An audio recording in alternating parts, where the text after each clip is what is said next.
Okay, man, are you ready to go? I'm ready to go. Now, come on, now crank this motherfucker up.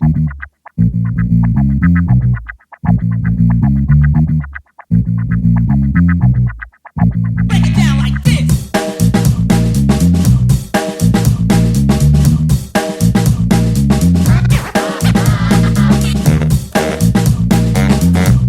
Hello, Internet. Reactor here again with another episode of Deep Listens, and today we're going to be discussing another Final Fantasy product. It is a game this time. Final Fantasy Mystic Quest. Is it a good game? You'll find out in a scant few minutes. Joining me, as always, to discuss all things Final Fantasy, Chris ZombiePie Redacted. Hello. I had my ears professionally cleaned at my doctor's when I had an appointment, and let me tell you, when they shoot hot, warm water into your ear hole, it's a really nice and warm, tingly feeling. But my eyes constantly twitch every now and again thinking about it. The other person who's joining us in this discussion of Final Fantasy products is one Jeff Rude. It's his flu game. It's his COVID game. How you feeling, Jeff? Hi. Funny story. The last time I saw Chris in person that morning, I had one of my ears irrigated. So we have this weird wet ear thing in common. And we determined that I enjoy having my ear irrigated, whereas Jeff's wife, not a fan. Doesn't have the patience to let the juices percolate in the ear canal and get the job done. Welcome to your number one wet ear podcast. Before we discuss Final Fantasy Mystic Quest... Sorry, Jeff, were you not a part of that conversation when it was being had? Was that when you were getting us drinks?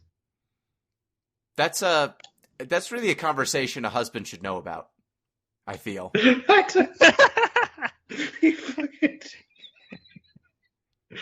It's been a weird day. Please don't confuse me anymore. That's fair. Oh, shit. Before we get started on Mystic Quest, I'll do the plug, and then ZP, you have a food review, I'm told. Let me just do the housekeeping first. I will not interrupt you. I respect you as a human being. I don't respect you as a soul, but I respect you as a being. That's great. Reminder, you can get in touch with the show at DeepListensPod on Twitter, deeplistens.libsyn.com. We have our comment sections, and deeplistenspodcast at gmail.com. You can support the show on patreon.com/deeplistens, which would get you access to our Discord, where you can talk to the hosts of the show. You can give us suggestions for games for Off the Deep End. And we are a scant, currently 3 patrons away from having to play Sonic 06 on the main podcast and Ultima 9 on the Off the Deep End podcast, otherwise known as Ultima Sonic 69.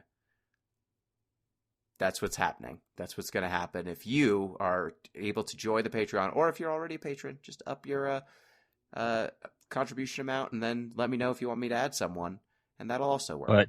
But Gino... Yep. Say it. What? Say what? Food review? Donation incentives and goals. Very close. I know, there's 3. It's 3. We in Deep Listens want to say that we rise above the main podcast because we've got donation incentives beyond just the current one that we're airing ever so closely. So let's say that we exceed our thing. Well, Gino, I'm glad you asked, because the plan is to play Ultima 9, which I don't know, Jeff, if you would come back. I'm pretty sure this is going to air after the GOTY show to make good on our Ultima 9 promises, but I definitely will drag your ass to record a podcast when we have to do Mass Effect Andromeda after that. Man, given a choice between those two, I don't know. We'll see. I haven't found out what I'm going to be when I grow up yet, so it's getting pretty spicy here. It'd be nice if I got a phone call pretty soon to that effect. I see. ZP, I hear you've brought a clip. Yeah, so to help out Jeff, I've decided to bring him a printed copy of the Myers-Briggs test to see where he can go with the future of his direction in life. No, not want. So, Turn question off. 1. Walking away. All right. So I actually was at Costco recently, something better that I think we all enjoy and partake in on a regular basis. I do. And there was something there that I was next to something that I wanted. I wanted dumplings. My Costco has some really good dumplings. And I decided to buy these fully cooked mini wontons. Feel free to steam like normal or just use in the microwave. And these are Bibigo Korean-style mini wontons, chicken and cilantro. Huh. These Okay. are not Alright. flavors that are paired together normally. They are mini. They are not the normal size wonton. And true to form, I decided to prepare these like a savage. So I did actually cook them in the microwave rather than steam them, even though I do have a steamer Great. of Asian. You know, that's so I could have really done the this correctly. authentic experience, honestly. So the microwave instructions are: place 12 frozen wontons on a microwave-safe dish lined with a wet paper towel, cover with another wet paper towel, and heat on high for 2 minutes. Okay. I did not prepare the dipping sauce. So these are chicken and cilantro. Okay. Are you cooking them now, or? No, they're done. Okay, good. Okay. ZP, I want to ask you this just out of just curiosity. If I were to say, I need you to go make some like gyoza dipping sauce, what would you do? What would you combine? Ponzu. Okay. Ponzu. Let's say you don't have any prepared sauce. You just have constituent components. Soy sauce, lemon, and maybe a little garlic. All right. Yeah. All right. That good. would be totally legit. He got there. Carry on. So are you an ISTJ or an ISFJ, an INFJ? I've taken An this thing a couple INTJ. times. The result that I consistently get is the IDGAF. Ah! Okay. Zing! So how are your wontons, ZP? So it is a traditional like shredded meat wonton thing. They've got the I think they've got rice noodles inside of them. Oh yeah, it's like a Crunch. Yeah.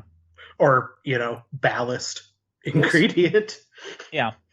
Hey, this costs a couple pennies. These are okay. The cilantro is actually incredibly strong in these. And I like cilantro flavor.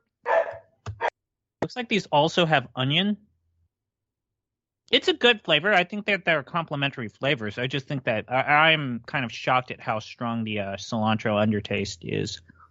I'm going to give these... First off, I would say if you do get these, I would maybe prepare them correctly rather than pop them in the microwave. Because they do have like crispy edges, and wonton shelling and dough, if you overcook it, it is basically cooked Play-Doh. I see. So I would give these a 3.5 to a 4 out of 5. Excellent. What a value. So yeah, go to your local Costco, get a Costco membership, and then buy these wontons. Hope they have them, and then buy the wontons. All right, who wants to give a rundown of what the heck Final Fantasy Mystic Quest is? By rights, it should be the person that recommended it, right? Okay. I never do, but go ahead. I mean, this is ZP's mess. Oh, yes, that's true. No, I ZP? advocated for this. I did. Oh, wait, I did actually picked pick it. this. Shit! You picked it. I did absolutely no preparation for this. So there was this franchise. Mm-hmm. It was started by this guy named Hironobu Sakaguchi. Yes. And this company, Squaresoft, Yes. they made video games. That they did at one point. And they got started in the 80s. Mm-hmm. Japan had two things in the 80s that it kind of doesn't have right now. A lot of money and buying power and a stable birth rate. I knew that was going to be the second one, but go ahead. And so they were making things. And they were manufacturing things. And we were doing some software. And they made this video game, Final Fantasy. And contrary to popular belief, it was not their last-ditch effort to stay afloat. They had actually made some games prior to that probably could have kept the company together, even if Final Fantasy wasn't the hottest thing under the sun since sliced bread. Anyways, this franchise found a decent amount of popularity in the United States, but there was always this kind of like backhanded reputation of Americans not quite getting it, especially when it came to like the struggles of Dragon Warrior, Dragon Quest in the West. And so Square felt like, especially going into the next generation then consoles at the early 90s, from the NES to the SNES, that they needed to teach them Americans how to appreciate their homey classics of the JRPG tradition. So they simplified their system to make a video game called Mystic Quest. They Romanized all of the names to make sure that it made good on that.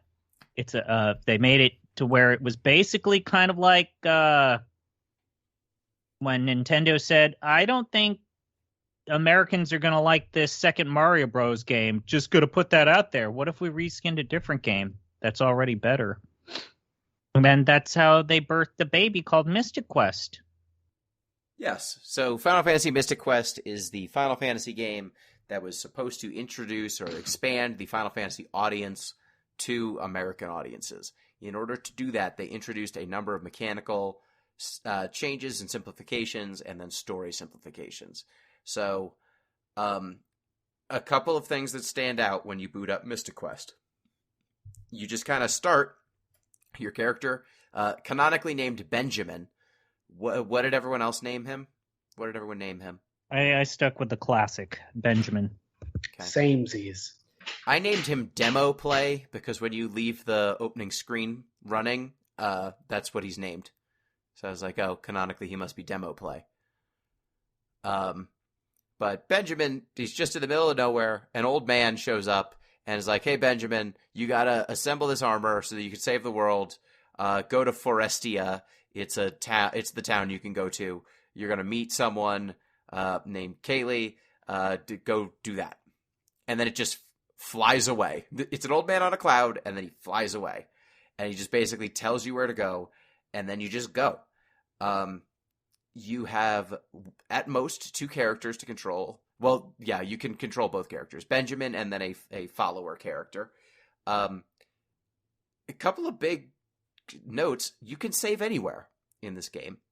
It also auto-saves before battles, so you can retry battles immediately if you lose. It doesn't have random battles. There's no manual equipment system, and the party system, as you've already suggested, there really is no party system. It just displays 2 characters. I would also point out that the perspective of the battle is incredibly unique in the Final Fantasy. So it's a battle screen where it has 3 options: battle, run, and it displays the health bar and other different, sometimes character-specific meters. It's a very Dragon Quest light character screen. Yeah, you are fighting enemies with big sprites, and your sprites are at the bottom, and they're little chibi people, as opposed to the classic Final Fantasy enemies on the left, good guys on the right sort of configuration. And you it starts with the health as bars with no numbers. You can adjust it so that it's just numbers if you want to in the menu. So it actually does allow you to change some of that stuff, which is cool. It's using Vancian magic. So whenever you get a certain number of spells of any given level, or any given type, actually, spells are separated between white magic, black magic, and wizard magic, which is like the fancy good magic. So you just get a certain number of uses. As you level up, you get more uses of spells. And the game also respawns items. Like any sort of consumable item, if you leave a town and come back, that consumable item will respawn. Enemies respawn if you leave a dungeon and come back. So if you wanted to grind or just like get as many of an item as you want, you can very easily. It's trivial. So Another interesting thing just in this battle Mhm. system is like I think this is the first time that a Final Fantasy game allowed you to have a computer controlled ally. It is a toggle in this game. Mhm. So let's say that you just want to control your one dude or simplify the combat even more. You can select the second character to either be a manually controlled ally or a computer controlled ally, which sounds a lot interesting in concept, the execution of which is that guy basically does not necessarily do anything you want them to do, and oftentimes never want to do. It's the default state too.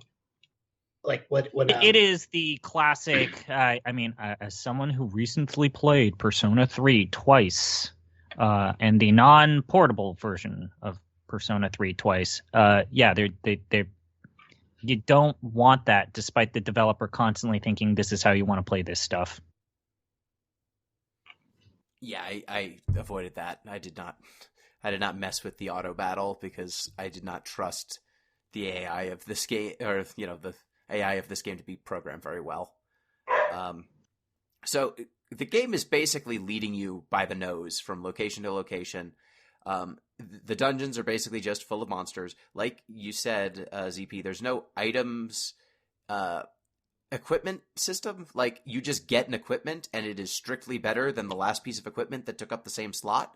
So it just replaces it. And I mean, like, the first sign that there's something up in terms of like the openedness of this game, like that first level, the Hill of Destiny, you basically don't do anything. You just move forward. Like it's a bunch of visual trickery where they're trying to create it like this dynamic situation, but ultimately it's just keep walking forward, then get into battle and press the A button until it's dead. And that's the first real level in the game. And it is the first sign that something's different with this Final Fantasy game. Yeah, it's like, it's weird because it's like a weird little tutorial sequence. If you were to be very uncharitable, you could just say the tutorial sequence just kind of goes until you beat the Dark King at the end of this game. Yeah. Really? The thing that I kept being reminded of over and over again, and I guess there's like some structural overlap between these two games, was Paper Mario on the N64 as I was playing this, which has, again, like several things in common. This is Baby's first one of these. If this is legit, like the first one of these that you've looked at, some of the things in this game I think make total sense.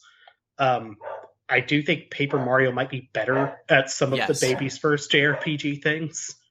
I even think that the contemporary, like, not even the contemporary, the Dragon Quest games that released on the NES would be a better Baby's first JRPG around this time. But I think this is going to get to like the core debate that a lot of people have with this game, which is, do you believe that this game was made not necessarily maliciously, but condescendingly? Condescendingly. I think to a certain extent, yes. Like I said, there's some elements of this game's accessibility features that I think are kind of a revelation for this time, like save anywhere, auto save before battles. If you want to run, you auto escape from anything other than a boss fight. Having the ability for a character to get controlled by the computer, the Vancian magic and strict increases. The strict increases of equipment, I think, are also pretty big. They had the Vancian magic like some of the Final Fantasy games of the era did, so it wasn't like completely out of whack. I think a lot of those design decisions were really smart, honestly. The problem I have with the game is that they made the combat so mindless, or I guess it's so easy it can be made mindless. You have really no reason to engage with the magic system at all, ever, really. You can beat the game without doing it. Like, the only thing you need magic for is occasionally healing. I think I just mashed A to win every battle for about 7 hours or so, however long I played this game. It was other than the bosses, I did not cast spells, which, you know, that's the fastest way to get through the battles, but it means that all this equipment you're getting, you get multiple weapons, and we should go over what happens with the weapons on the overworld, but too. Before we get to that, we should also talk about what this game does in replace of maybe franchise standby. So you're not the other big thing I think that we'll talk about is you're really not getting a Final Fantasy quality story. Not even something that approaches like level Final Fantasy 3 or definitely 1. not tier 2. Like even 1 has like the whole time loop stuff, which is more significant and impactful than like it's not great, but like finding out Garland's whole deal is something a more revelatory moment than anything narratively attempted with this game, despite the fact that this game takes the time to name a shocking number of characters in comparison to predecessors. It does, and that's kind of the problem with it, is that it's got all these great accessibility features, but it makes the combat so simple that, you know, the game becomes banal more than anything. Like, it just doesn't have anything to offer. Like, the story's so bland and there's so little going on that, you can get through the combat and you can see the story, but it's not worth seeing. And, like, the combat at a certain point just turns into this weird kind of zero-sum thing. Like, you know, in addition to being, let's say, a very, very, very stripped down, like, basically non-existent equipment system, and a very, like, so there are status effects in this game. Mm-hmm. All the status effects are taken care of by a single healing item, which is like basically you just have like a pile of elixirs, I guess. Heal, yeah, they're just called heal, or a single spell which takes care of all of them. Most of these conditions are not permanent, basically, so they just end after fights. Some of them are, and they're kind of irritating ones that are. But there's a lot of fights where it's like there's only like 3 possible outcomes, and it's like irregardless of what you're actually fighting. And the states go, Benjamin can hit these enemies, and he'll hit them for 90% of whatever their hit value is, like always. It's never quite enough. But if you're sitting there like doing what the actual math is, it's like just about enough. And then your secondary character does some sort of AoE thing. Or vice versa. You're either like splashing AoE things for like a little bit of damage or hitting them for 90% of damage. Yep. Or you could hit basically both of you could do physical attacks on an enemy and that will kill one of them. Usually the largest mobs I think you're fighting are like 3 things. I don't think I ever fought any more than that. And it's a combat system that the core problem that I have is that it's very similar to the combat system, Jeff, that we experienced with Biomotor Unitron, where it's like always be attacking. Always be attacking. Really, just always be attacking. And that was a portable game of the same decade. And this is a console game. And I don't mean that to be like demeaning to handheld games of this time or like, you know, games in general. But you always really want to be attacking in this game. And that's kind of part of the reason why they only give you 2 characters. Because could you imagine if this game gave you 4 characters? Like, you would just blow through everything. Every battle that this game throws you would be immediately inconsequential. Really. Yeah, but that's just it. Because you've only got 2 characters, the economy of action actually becomes kind of dire at certain points. And it's not like this is hard, but these become kind of like frustrations, really. And Jeff, on top of that, there are those brief moments when party members leave, you're stuck with one person. Yeah. And you have to get the person who fills in slot 2 because that second slot is rotating constantly. But so the status effects where this comes in is like as soon as someone's hit with a status effect, suddenly the concern becomes, okay, my like attack surface is now dropped by like 50%. If I don't take care of this like, you know, blindness or petrification immediately, this fight now takes at least twice as long, no matter what I do. So it's like automatically becomes your next turn for sure. Or you wind up in fun situations where if you have enemies that have petrification, which is like a functionally dead state that you are in, and they pull that off twice, it's like an immediate fail state. The other fun thing that happen is when attacks miss, which like that's an RPG-ism, baby. Like sometimes attacks miss, but when you basically get 2 of those a turn, and someone misses, and on occasion both players will miss. It just like, okay, this fight now has become twice as long, basically. I mean, which like doesn't sound like a lot, but this game will occasionally ask you to fight like 10 fights in a row in these weird little battlefield zones. And every time you show up in there and anything happens to extend that period of play, it's not particularly great. Like when I think about like SNES era, like Genesis era RPGs that don't opt for the random encounter system, like the gold standard for me has to be Chrono Trigger, like real world instancing and getting into battles. And the great thing about Chrono Trigger is outside of a handful of specific environments where it's done deliberatively, is you just juke around the enemies that you just feel like, I don't want to do this. I value my time. I'm going to go around you. And if you're going to opt for any of these non-random encounter systems, just lining up enemies in a narrow corridor where I can't juke around or take advantage, you should have just given me a random encounter system.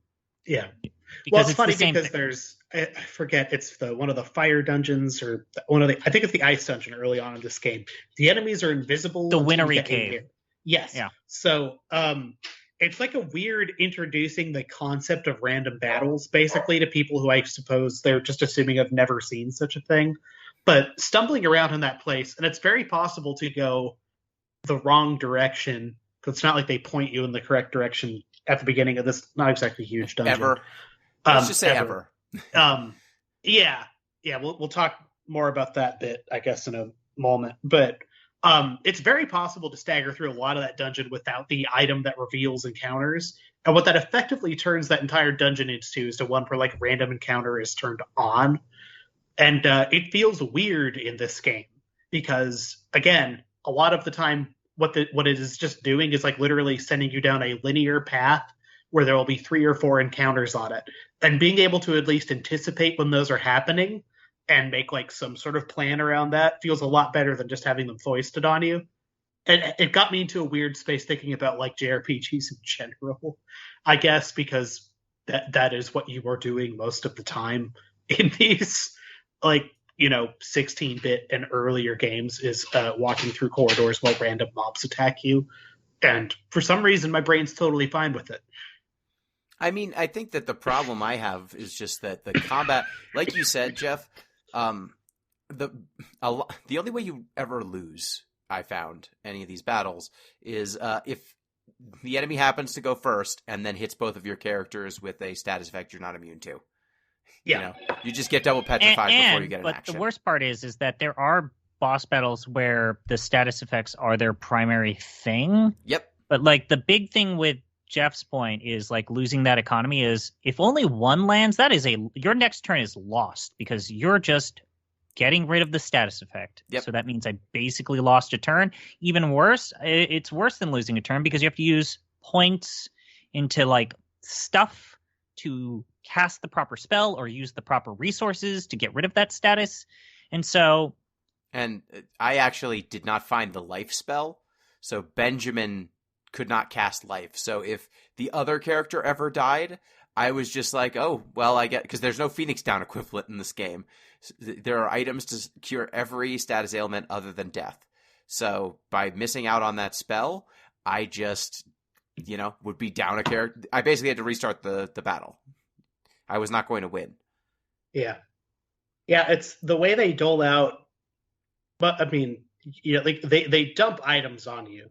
But the spells and the gear are both these, like, you kind of need to really plumb the depths of all of the dungeons in this game to find this stuff. It's not like there's a ton of it, but there's like literally 3 iterations of every type of armor, and I think 3 iterations of every type of weapon. And then 4 of each like school of magic, which is like black, white, and like wizard, I think is what it's called. Yeah. If you miss one of those, it's not like they repeat, and it's not like there's some store. You have to like schlep back. And again, there's only so many locations in this game, and it's not like it takes just an insane amount of time to plumb the depths of all of these dungeons, as it were. The issue is if you were to leave and be able to say, oh, I think there's probably a spell back in one of the 3 places I've been in, all of the monsters that you've defeated respawn every time you enter a place. So if you were looking for the life spell, and again, this game's not particularly hard. You don't need it. I'm assuming you finished this game. I finished the game just fine. It wasn't an issue. It just was annoying. It just meant I died a few more times. Yeah. And if you're a sicko and want everything, you get to go basically relive that entire experience again. And yeah, there is 100% a point in this game where if you are comfortable with these mechanics at all, I would recommend running around as many of the encounters as you can, which they make pretty easy because you can see them all on the map. There's, an entire retro achievements chunk of people that are just trying to do low-level runs of this game, which are not particularly hard to do.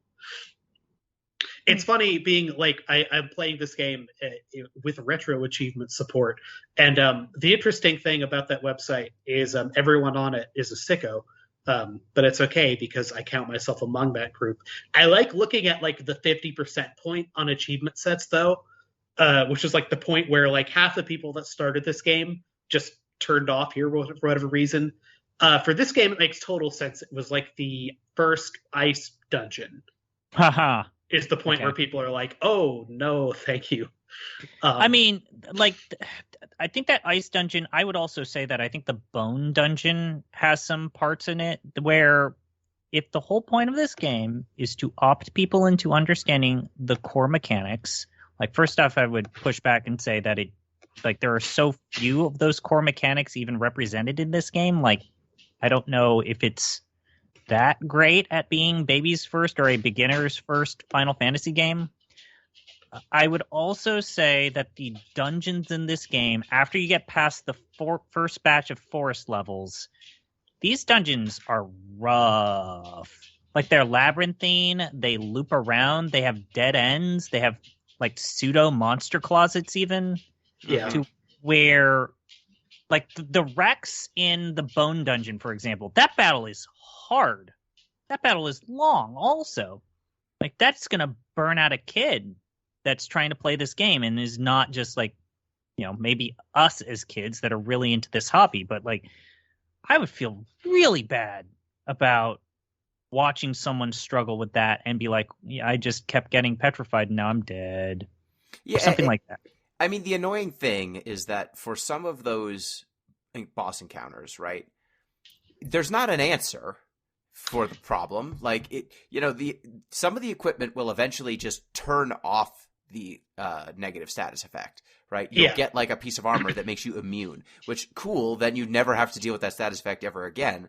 But if the boss keeps hitting you with petrify, it's not like, oh, I need to do this, I need to enact some strategy, right? It's not like I can equip an ability that will give me a defense, or maybe I could use a spell that makes me immune to the next status effect. There's no move. There's nothing to do. You just reboot the battle and hope you don't get petrified next time.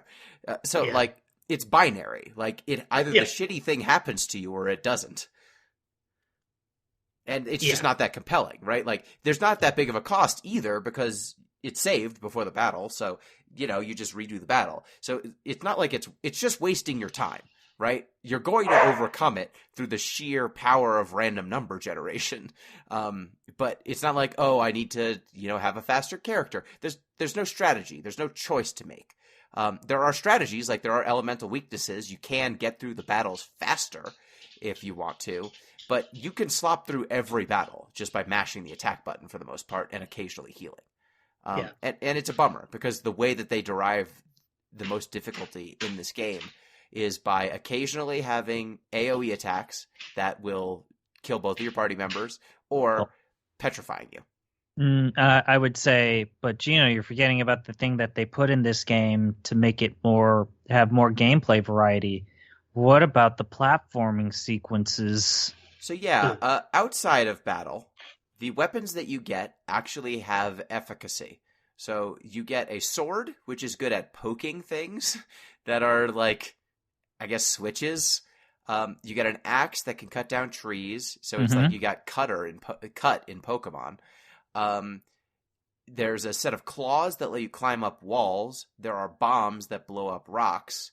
And that's it, right? Those are all the navigation items? Yeah, there's the grappling hook that does right. other stuff. The claw gets upgraded to a grappling hook. But yeah, I mean... And you can jump. It's a cool idea. It is. It leads to some interesting animations in the game, and I do want to say that, for an early SNES game, it's a looker at times. Like, it's 2 years into the lifespan of, or 1 year, because the SNES came out in August 20-something, 91. So this is like early-ish SNES game. And so, like, the battlefields, the character art, the enemy art's at times really good. The coloration on them is interesting. So it's like, this game's got visual pizzazz. And we're jumping around the other production thing that this game has. Music. It rips. The music in this game is incredible. It's I think good. that, as Jeff has always pointed out, like, I wish this game had more music, but that's kind of a problem with every really good SNES game. The music in this game is, like, universally regarded as being, like, a true highlight of, like, the franchise in general. And it makes sense because this is the Zack guy. He made the Zack franchise music, which we probably, Braden and I have actually talked about. We should play Zack as kind of like a fun little goof. But I kind of remember, I believe his name is, I wrote it down, Ryuji Sasai. He did the music to Bushido Blade 2 and Toe Ball #1. Oh, okay. Yeah. Toe Ball has good music. Real banger stuff. He was supposed to come back, so I looked it up. Like, after completing Bushido Blade 2, he left Square. He was supposed to get a contract to do role-playing game music, and then for circumstances that he's never revealed, he got screwed. And so he left the industry entirely, and now he is a bass guitarist for a Queen tribute band in Japan. Sick. What a history. What a person. Incredible. But yeah, I mean... But the music is good. Like, the navigation items, I think, that is a novel thing to do in a Final Fantasy game. I'm not going to say that it added that much at the end of the day. Like, it definitely made the dungeons more complicated. Yeah, I think that's the one of the big problems with the dungeon design is even when the dungeons are very simple and you get what you need to do in this environment, it's really just like the serpentine formatting and like the monster closet style of gameplay that's like your impediment ultimately. That and the slow walk speed. Yeah, the walk speed's pretty bad. It's no Hoshiwo Mirohito, but yeah, it's a slow walking speed. It's pretty bad. The like few times that I had to actually solve a puzzle or trigger a switch, wandering around that dungeon, like the only way I knew where I needed to go was generally if there were enemies I hadn't killed yet. Because the only way I couldn't progress would be if there was some enemy that I had to go through that I didn't feel like I had to kill, but actually I had to kill because, behind them there was a switch or something. Like, it's a really the dungeons are really visually non-distinct. The mechanics are not super well explained. Usually, like, the dude on his flying cloud will give you a hint, or some random person in a town will give you a hint what to do. If you don't talk to that person, you won't know. So I found that the dungeons really detracted from my enjoyment simply because the combat's not that compelling, the music's repetitive, and generally those dungeons are just, they're mazes. That's it. Sometimes they're mazes with switches, sometimes they're mazes with platforming, but they're always just mazes with a boss at the end. And occasionally you'll get an equipment or a new spell. But it was a little bit frustrating.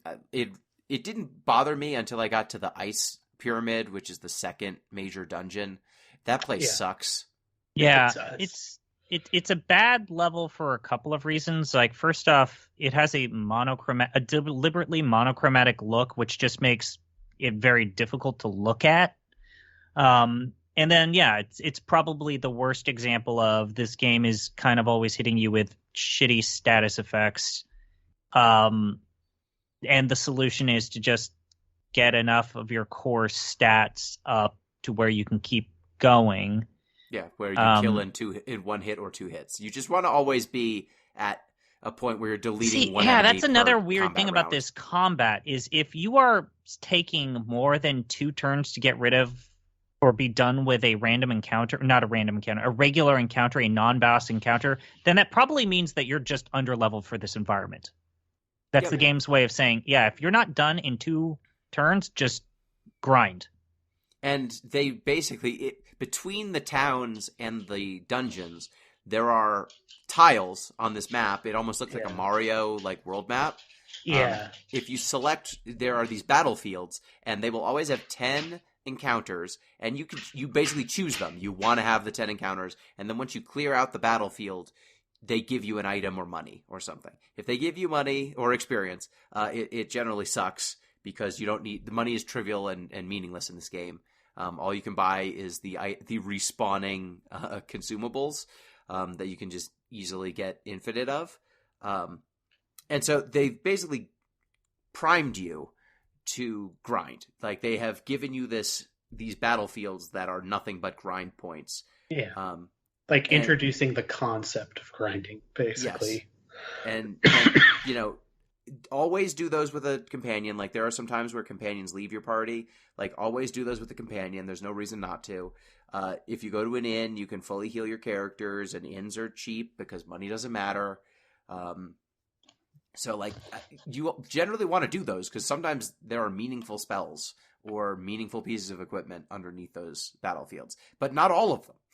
So it was seems really like annoying when it wasn't. 3 or 4 pieces of again, not clutch equipment, but useful equipment that's just like a passive damage reduction or some status no longer affects you for the rest of this game, which, you could get that at hour 2 or at hour 12. A lot more utility at hour 2, but there's no suggestion that it's there. It's just weird. Yeah. It's just strange. It's a weird thing because, it might just be because I'm coming with some experience, but I was like, oh, these battlefields are just 10 battles against random enemies. I'll skip those. That means I can save this time and just do the dungeons. But there are waystones, I think they're called. There are stones that let you teleport at some specific locations in the game. Those are important. Sometimes they're story critical. So it's weird that sometimes the game is do absolutely everything, absolutely every battlefield, see every screen. And then sometimes it's oh, this is completely optional. Skip it. It's completely meaningless. The real hard thing with this wintry, I think it's the wintry dungeon. The real pain in the ass is that this is when so it's the sleep status effect and the confused status effect are the ones that crop their ugly head in this. Yep. So there's basically 3. Yeah, there are 3 boss battles in this dungeon, 2 of which are repeats because you have to fight the Lamia twice. And the Lamia can cast confuse and sleep, which are 2 debilitating status effects. If you get 2 characters with sleep, that's basically you're gonna have a bunch of turns where you lose a bunch of health, and hopefully maybe one of your character wakes up. My favorite thing that happened was when I had one character get confused and then another character get sleep, but the confused character kept attacking themselves so they wouldn't wake up the character that was asleep. So that was fun. That was really fun. Yeah, it's just a lot of encounters where you're losing turns, and there's really no good counter other than hopefully you have enough hit points to where you get the turn to get rid of this horrible status effect. But sometimes you don't, and that's a real bummer. Yeah. You get Phoebe, and her new weapon's quite a bit stronger than her old one when you get it, but you got to go find it. And arrows. Then there are those scorpions and those edgehogs. And if you can't kill them in 3 turns or less, then you're probably going to be making the walk of shame out of this dungeon and back to a town or an inn, which doesn't feel good in this game. It didn't feel great in Final Fantasy 1 and 2, but it feels even worse here because you don't feel like you have a lot to show. You have less than nothing to show because the enemies respawn if you leave. They stay gone if you stay. So there's like really compelling reasons to never leave a dungeon once you've started it, because otherwise all of your progress will be essentially removed. It just sucks. It's that's a weird the problem here. choice. Yeah. Like, never leave a dungeon after you've started it. Make sure you have the healing items going in. It's also annoying that, like, Tristram, who's another character you get, and Phoebe. Phoebe has a bow. Tristram has throwing stars. Their basic attack has a finite number of uses. 99, so it's a lot. But if you just keep grinding battles or you do all the battles, it is possible for you to run out of arrows or throwing stars. And that sucks. Yeah. I ran out of bombs early on in this game, and that was not ideal. And usually the dungeons will have like a chest with some of the usable weapon stuff in them buried somewhere, but it's not like dependably. It doesn't give you based on like convenience or anything. It's like a preset spawn of stuff. And so, it won't respawn if you stay in the dungeon. So, like I said, if you're in a town, you can just leave, come back, and max out. But in a dungeon, that 10 bombs that they give you, that's the only 10 bombs you might get.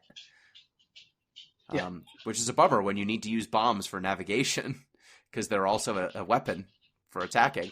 And if you run out of bombs, you don't get to use them in combat or for navigation. So I feel like we should I think we've covered most of what's kind of grimy about the combat. It doesn't change, right? You're just mostly mashing A, and then occasionally you will want to use heal or cure or an attack spell because the boss is weak against it. The story is even more trivial, and that's kind of the problem here, I think, more than anything. Like, you go to a town called Forestia. You are told you need to find this girl, Kaylee's dad. So you then get directed to a town called Aquaria. At first you defeat the Crystal of Earth, which is guarded by the Flamosaurus Rex and the Bone Dragon. Again, some really interesting sprite work that's just colorful. Like, this game has a lot more, let's say, neon and bright colors that you traditionally don't see in the Final Fantasy game. Correct. Yeah, it looks surprisingly good. The sprites are nice too, and the enemy sprites, when they are at half health, will turn into a different sprite, which I always found cool whenever it happened. It was always like for comedic effect too. It's like an enemy would, it'd be an ostrich, and then the ostrich would put its head in a hole, that sort of thing, but over and over and over again. Or like a Lamia will first be a Lamia, and then if you deal it half damage, it turns into just a snake, a little teeny little snake. Just a little guy. Exactly. So like you go from Forestia, you do the Crystal of Earth, then you go to Aquaria, you do the Crystal of Water. You get told to find Captain Mac, who I think is Kaylee's dad. You wander around, you get sent after that, and every time you go to one of these towns and solve a crystal, you get an emblem that will get you through this place called the Focus Tower, which is this tower that's kind of in the center of the map, and these emblems will unlock doors. So that's how you get to the next section of the game. As you go to the Focus Tower, you unlock a door, and it leads you to the next thing. After Aquaria, you go to Fireburg, which, surprise, surprise, is the Fire Crystal. And all of these locations, like the town will be messed up in some way until you fix the crystal. So like Fireburg, the fire I think is cold, and then you bring the fire back. Forestia is all the plants are dead, and then it regrows when you fix the Crystal of Earth, etc., etc. After Fireburg, you go to what's the wind place? Windia? Is it Windia? No. It's it's after Fiber. It's No, wait. It's not Spencer's place. Aquaria is the water one. Windia. It is Windia. Yeah. I should have went with my gut. Of course it's Windia. Via the Alive Forest. Yes, the Alive Forest. And the giant tree. Well, remember, the first real level in the game is Level Forest. That's a funny name. It is a funny name. My favorite location was Fireburg because there's a band playing in the inn, and I find that kind of fun. Doom Castle. But yeah, after you do all of those, you find out that the Focus Tower has the final boss in it, and you need to go through the Focus Tower, and then you fight the Dark King, who's like an anime jerk. And you find out that the old man who is leading you along is actually the Crystal of Light, the fifth crystal, the secret fifth crystal personified. And you're also, like, you eventually find Captain Mac. The story of this game is basically someone tells Benjamin to do something. Benjamin throws his shoulders up and shrugs, and then basically does it anyways. And then does it. So here's like this whole game, everything else, like we've named frustrations. I stand by those frustrations. I also think like they can be fine this is a thing for young people or people who are like learning how to play these or whatever. Okay. Mm-hmm. All that works if Benjamin's at least like 10% interesting or cool. Yes. He's not. Or you know, I mean, I'm thinking of like, let's say like the Grandia games, Jeff. Like, if the main character is a dweeb and annoying for a large portion of the story, at least be like mechanically interesting, right? Yeah. And that's the thing, is like it doesn't have that mechanical depth that might give you a compelling reason to care about the combat or something. It doesn't have much of a story. Like it is shrugging when it's trying to give you exposition. It is just steering you around by the nose. The characters come into the party and leave the party, but you don't care about them. They don't try to make you care about any of these characters. So, you know, the combat's just kind of banal. And then the story, it's funny in spots. Like there's bits where it's funny how slapdash it is. But it just doesn't try. It doesn't try to tell a compelling story. I mean, what we would consider a compelling story by Final Fantasy standards, that had not been fully figured out even on Square's end. So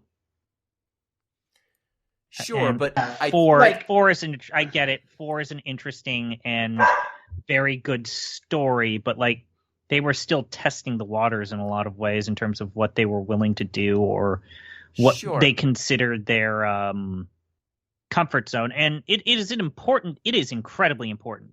This is not the A-Team. The A-Team did not make this game and then like, oh, we're just going to take the ideas and the lessons that we learned from Final Fantasy IV and make it for dum-dums. Like, this is a B team. This is not the main team, did not work on this game. Some of them may have, but this is very much a side project for a team that I can only assume got like a fraction of the money that Final Fantasy IV got. So it feels in some ways unfair to compare 4 to this. Oh, I'm not. I don't think it needs to be that. I'm just saying when they have the dude on the cloud show up, tell you where to go and how to do it, and then Benjamin shrugs, like they know that they're being lazy. That's the joke. The joke is that the game is being lazy about its storytelling. Like if it's trying to do parody, it's not doing it well enough. If it's trying to tell a serious story, it's definitely not. So, like, I just come across as saying, like, you know, going back to your early point, ZP, like, is this game condescending? That part is, I think. Yeah. Yeah. Like, ultimately, like, I do think it is very, very, very germane to point out that, like, even by the standards of this series or its competitors, like, we're not looking for Shakespeare. No. We're not looking for Dragon Quest 1 even, really. I read A Hero of a Thousand Faces. I expect that, goddammit. Yeah, like I'm looking for more than a weird man on a cloud says, like, here's what you're going to do, and the weird boy man shrugs and then just does it. Like, I feel like even my 8-year-old self would not have found that particularly cool or funny. After like the third, like the first time, it's just like, wow, that's like random or whatever. Mm-hmm. But it happens like 17 times. It's just not great. Again, thinking about Paper Mario, which is a game that also kind of leads you by the nose and is a little tongue in cheek and a little slapstick. But you know, I could think about some characters and motivations, and like there's a little bit more meat on the bone there. in terms of like a teaching tool. And that's also a pretty mechanically simple game. It's not got a lot of inventory issues. It's got a 2-character party, etc., etc. I don't even really like Paper Mario. Like, when I'm sitting here and think about it, but in terms of like, you shouldn't. Like walking you through these concepts, I think it's just a better job of it. It also has the benefit of hindsight too. It's like 7 or 8 years later, so whatever. But like this concept is a sound one. I don't think the execution here is like all that great. Yeah, ultimately. That's the problem. Like even when they have some of your companions like get sick and they're like, hey, go find a cure for them. Like if there was any sort of acknowledgement on Benjamin's part that he cares about these people, just like a line or two, like anything. If there's supposed to be romance between him and Phoebe or him and Kaylee or him and the other character, Ruben, whatever, like just like have a little bit of banter. It doesn't cost much to put some banter in, and they just don't bother. Like Tristan will show up and he'll be like, oh, you're looking for items? I'm coming with you. And then he just joins you. And then eventually he's like, oh, there's treasure. I got my treasure. I'm a thief. Bye. And then he just leaves. Like, you know, it just doesn't bother to make you care about these people. And so you don't. And that, you know, it's a game that doesn't have a lot else going on. Because the combat's so simple. Man, there's so many good lessons in this game, from the accessibility options, even how they simplified things. I like what they do with the navigation items. I think that there are a lot of ways that I think if you just tweak this game a little bit, it would end up on the top half of our list without reservation. Also, it's a shame that it doesn't. The script of this game and like the text that is in it, there's not a lot, but this is another Ted Woolsey joint, and he did a pretty good job in terms of like the quality of his translation here. Like it's just one dude. I believe this is the first game that he translated, and he did it all by himself. So good on him. Yeah, I mean, he's doing the best he can with a game that doesn't seem to have much going on to try and give these characters personality. But if you've only got like 2 cells to try and write something, you can't write Shakespeare. Yeah, like being presented with the script, and it's like, so what are these characters doing? Like a lot of time, it's like, well, this one shrugs, and the other ones just they don't do much. They don't animate. They don't like, you know, there's no animation cues to work with. Like think about like how expressive they made the stuff in Final Fantasy VI, which again, I'm not saying this game has to be Final Fantasy VI, because not a lot of games are, but like. Again, Benjamin, he shrugs, he walks, he gets out of bed, and he turns left and right. That's the interiority we get of this character, basically. Yeah, there's just not a lot to do. He doesn't have. Yeah. If he even like did a dance or anything, you might be able to write something. But well, like you said, he dances in that one bar. You know, let's give him that. That's true. He dances a time. Yeah. I don't want to, like, in some sense, the greatest strength of this game is its brevity. If I'm making the mistake of like probably engaging with this game a little too much, I haven't quite finished it, but I think my save file's got like 9 hours on it. You could fly through this game in like 5-8 hours if you really wanted, and I think that's a fine length for this. Yeah, that's a fine length for this. I will say, however, Jeff, while I agree that this game definitely breezes by, that last dungeon, Doom Castle, sucks. All right, I'm excited. Sucks. That's what I've got left on my plate. So, yum yum.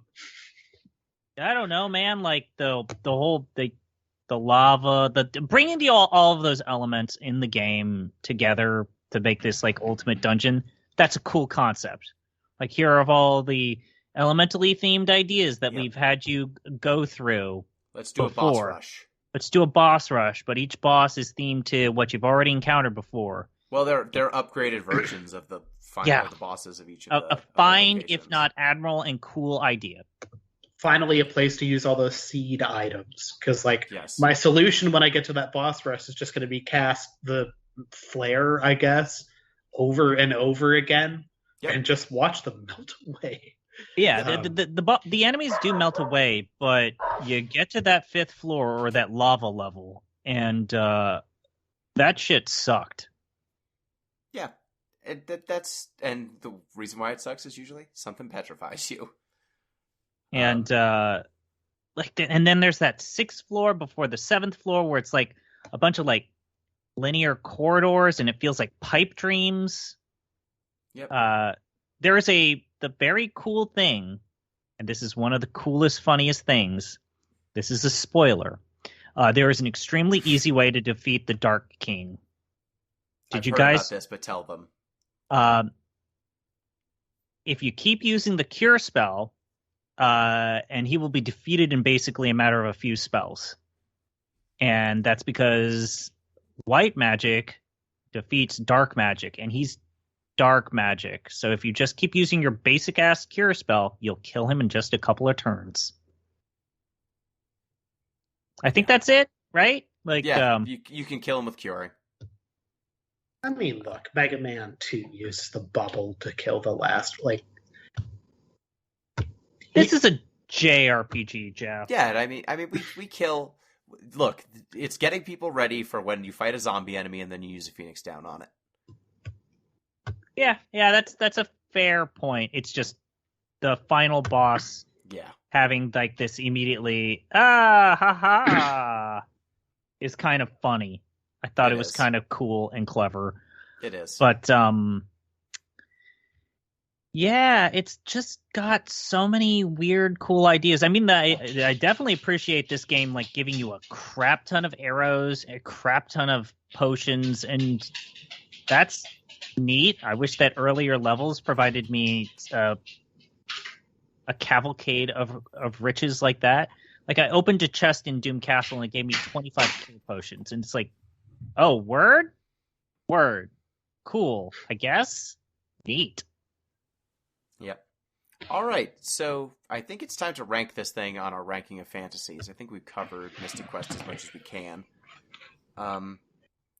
Pulling up the list here, our list is as follows: Final Fantasy 6, 9, 10, 7, 8, Final Fantasy 7 Remake, 5, 12, Final Fantasy Trading Card Game, Lightning Returns Final Fantasy 13, Stranger Paradise Final Fantasy Origins, Final Fantasy 1, Final Fantasy 5 Legend of the Crystals, Final Fantasy 3, Dissidia Final Fantasy Opera Omnia, Final Fantasy 10-2, 15, 13-2, Advent Children, The Spirits Within, the movie, Final Fantasy 7 On the Way to a Smile, the book, Kingsglaive Final Fantasy 15, Mobius Final Fantasy, A King's Tale Final Fantasy 15, Brotherhood Final Fantasy 15, Last Order Final Fantasy 7, First Soldier Final Fantasy 7, Dad of Light, Final Fantasy 5 Dear Friends, Final Fantasy 10-2 Last Mission, Final Fantasy 2, 11, 13, and Final Fantasy 6 Special Tracks, and dead last, Final Fantasy Unlimited, the television show. So where do we think? Do we start from the bottom, I think? I mean, spiritually, yeah, but I don't think it's bottom material. No, it's not bottom. Yeah. It's better than Unlimited. Oh, yeah. Yeah. It's better than Special Tracks. Yep. Is it better than 13? That's the question. This game respects your time significantly more than 13. And 11. Yep. I would agree with that. It has, I would say, nobler intentions than 13 and 11. I have a hard time putting it above 11 just because 11 has so much story and stuff that we didn't really engage with because we weren't going to put 300 hours into it. Yeah. But this gets into, I think maybe 11 should be a little higher on this list, perhaps, because I look at things above that and I'm like, yeah, I could go over that too. But I think you're right about 11. Ultimately, like I would say this is better than. I like this more than Hikari no Otosan, the Dad of Light. I'll say that. Really? Yeah. I probably like that show's Dad of miserable. Light. I'd rather eat my fucking ass and balls than watch that show again. Are you kidding? It's terrible. It is a terrible show. It is a terrible show. You're not wrong. I've just, this is such a nothing game. Man. It's probably, it's not better than 2. It's better than Last Mission. Again, these are just like, yes. I think 2 and 11 are both better than Last Mission.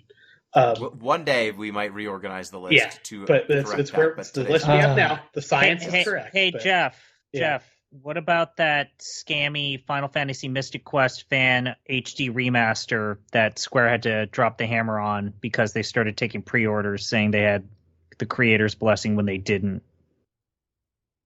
Weird. They were selling that. The Dark Design Games was selling that fan remaster with HD graphics and better combat and new levels for $8 at one point. Damn. It's a story that go find it on the internet. There's a TV tropes page for the Final Fantasy Mystic Quest remaster. It's an interesting read. Yeah, I mean, anyway.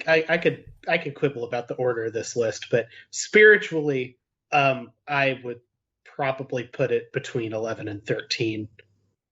That's where I would put it. As the list exists right now, I think that's makes where sense. I would put it personally as the list, because I can't put it up in the messy middle. No, it's not that Dear Friends or Last Order or anything like that. And I think 2 just does so much more interesting stuff than this. I think 11 does too, even though it wastes your damn time so much. 13 is very bad. You are on the record. Yes. I would rather play this again than play 13 again, I think. So, are we in agreement that Mystic Quest goes between Final Fantasy 11 and Final Fantasy 13? Sure, I'm willing to go with that. Yeah, I'm fine with that. Okay. Yeah. It's not that bad. This isn't a flat combination. It's just it's got some issues. Yeah, it's just a game that's very simple, and it has good lessons. The bones of this game will be paid forward in 30 years when people realize that this game had some good thoughts. I'm not saying that Save Anywhere was like the invention of Mystic Quest, but a bunch of other designers came around to the same idea significantly later. So I think that this game was in many ways ahead of its time mechanically in some ways, and way, way, way behind its time in terms of engaging combat or storytelling. Yeah, I guess it's of a piece. It's just behind its contemporary games. It feels very weird in comparison, especially like when I think of like games that are ambassadors to JRPGs, like the Super Nintendo has some games that are on that list, like good ambassadors for an entire genre. And I don't think even if it was designed to be an ambassador that it succeeds even on the platform that it was on. No. There are a bunch of other games you'd rather suggest to someone. I mean, it's a weird one too, because like this game came out after the release of Final Fantasy IV Easy Type in Japan, which was a revision that came out like a couple months after Final Fantasy IV. It was literally just, let's just make that game easier. And that is ultimately the version that was like touched up slightly and then released in America as Final Fantasy II. So we already got the like sanded down version of the second Final Fantasy game that came out here anyway. And then that was weirdly backported into Japan. And then when Mystic Quest get released over there, I think it was just called Final Fantasy USA. I mean, that's what they did. That's what they did with Super Mario Bros. Too. Yeah. I mean, that was several years later, but I don't know. The whole legacy of this is kind of odd the more you chew on it. Best to not dwell on it. Best to move on, like Gino was trying to do. That's fine. So the new list is Final Fantasy 6, then 9, then 10, 7, 8, 7 Remake, 5, 12, Trading Card Game, Lightning Returns, Stranger Paradise, Final Fantasy Origins, Final Fantasy 1, 5, Final Fantasy V Legend of the Crystals, 3, Dissidia, Final Fantasy Opera Omnia, 10-2, 15, 13-2, Advent Children, Spirits Within, 7, On the Way to a Smile, the book, Kingsglaive, Final Fantasy 15, Mobius, Final Fantasy, A King's Tale, Final Fantasy 15, Brotherhood, Final Fantasy 15, Last Order, Final Fantasy 7, First Soldier, Final Fantasy 7, Dad of Light, Final Fantasy 5, Dear Friends, 10-2, Last Mission, 2, 11, Mystic Quest, 13, Special Tracks, and Final Fantasy Unlimited, What a Piece of Garbage. And so, it is now my turn to pick, once again. Y'all, I want to play a good game. And I think this one might be a good game. I think this one might be a good game. It's got some friends that we recognize in it, I think. I'm going to pick World of Final Fantasy. Oh. The stacking game. Yeah, stacking. Yeah. Well, bless my soul. Yeah, we're going to find out what Lon and Rain are up to. I want to know what their deal is. Don't you already know their deal because they have Final Fantasy TCG cards? I know that they've got monster synergies, and I know that they're twins. This is what I know about them. I am intrigued to learn more. That game seemed to be well regarded, and it's available on PS Plus, so I have it. Neat. I look forward to having a greater understanding of characters that I've seen before in other products. Friendly reminder, for those of you that have listened to Gino and I previously fawn about Dissidia Final Fantasy Opera Omnia, probably before this game comes up is your last chance to play that. This game is getting shut down in February 2024. That is true. Yes, Opera Omnia is going away. And when Opera Omnia goes away, they're not going to get to... Amarant was supposed to come out, and he's not going to come out. He's not coming to the U.S. It's a shame. They had almost the entire FF9 cast at this point. Oh, no, I think he would have been the whole main cast. Yeah, he would have rounded it out. So we'll never get that, alas. So with that, thank you, ZP. The banana goes in the mouth unless you don't want it to go in the mouth. Thank you, Jeff. I'm just going to bleach my entire body after hearing that. Good luck to your dogs, Jeffrey. Thank you. And thank you, dear listeners. Reminder, you can get in touch with the show at DeepListensPod on Twitter, deeplistens.libsyn.com. We have our comment sections, and deeplistenspodcast@gmail.com. That is our email address. You can support the show at patreon.com/deeplistens. Till next time, peace.